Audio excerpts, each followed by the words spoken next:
Dr. Martin Luther King, the name that has become synonymous with social justice over the past 50 years. He fought for equality during a time period where this country was severely divided by the Jim Crow laws. So over the last 5 decades, he has become an historical figure that has left an impact on this country that can still be felt to this very day. Growing up in the 80s and 90s, his name has been a constant reminder of change and progress. Between 1996 and 1998, I attended a predominantly white school.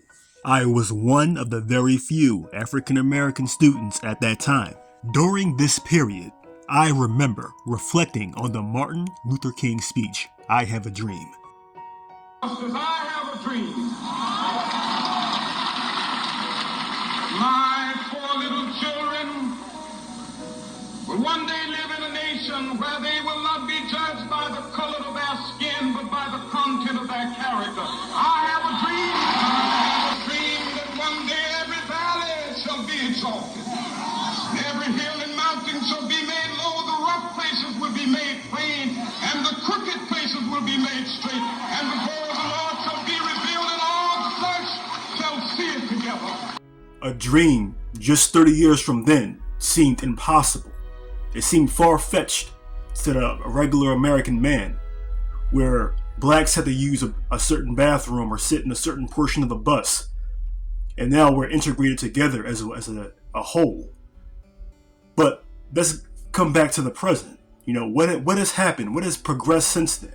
In general, blacks, African Americans, whatever you want to label us, Negroes, we have come a long way since that time.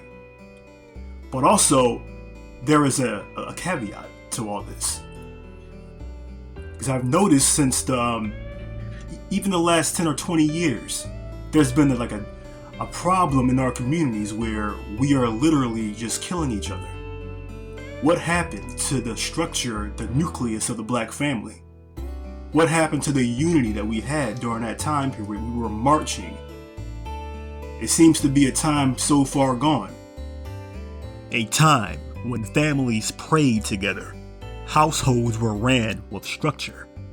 God had a presence within the hearts of our mothers and fathers, which gave our families a strong foundation to stand on.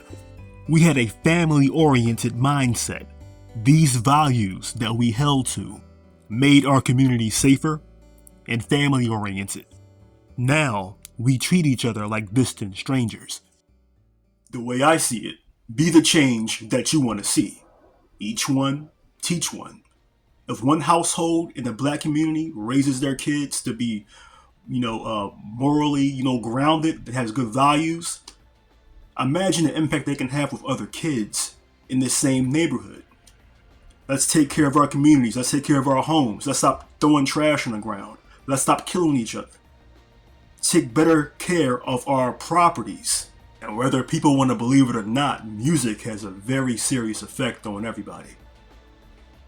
There's a reason why back in the day, when we were going through slavery, when we were going through the Jim Crow laws, we had these Negro spirituals that get us through. Motivational, inspirational, musical tunes that would get us through hardship. But now, what are we doing now? What kind of music are we putting out there today? Sexually vulgar music from the females, violent drill music from the men.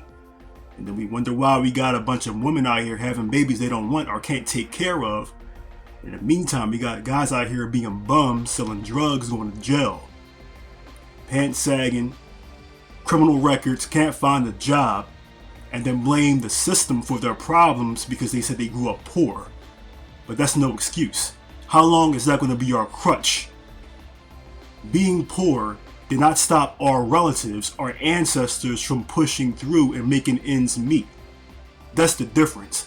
They say tough times make tough people. Now that we have everything at our fingertips, everything is online. You gotta go outside to get food anymore. You can just go on your phone and press a button and get food delivered to you. Back then, the men had to go out there and get the food. We had to be farmers. We had to go out and actually work for everything that we owned. I think this society has softened us up so much that we forgot how to do the basics.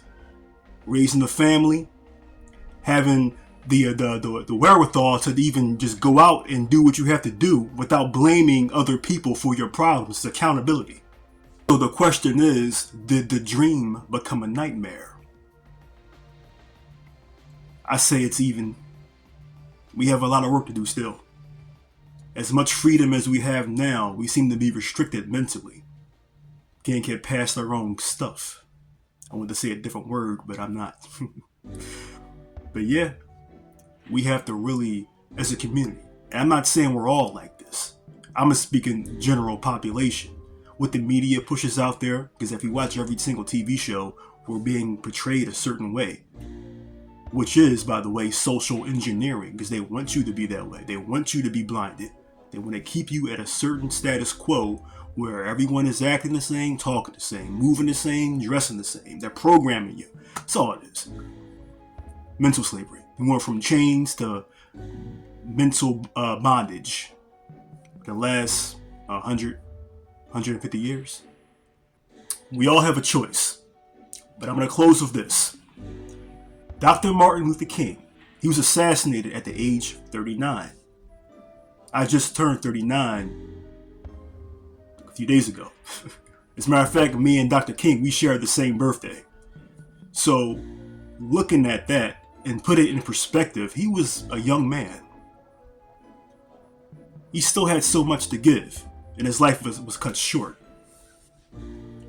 And that really hits me in a way where it never did before, because I always, when you're growing up and you're a kid, Martin Luther King, he always seemed like an old man. But when you reach the same age as him, the age that he lived up to, it just gives you a whole different, perspective on life and how men used to be at that time period.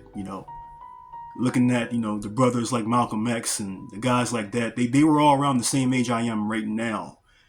And the difference is a stark difference between how men used to be and how men are today.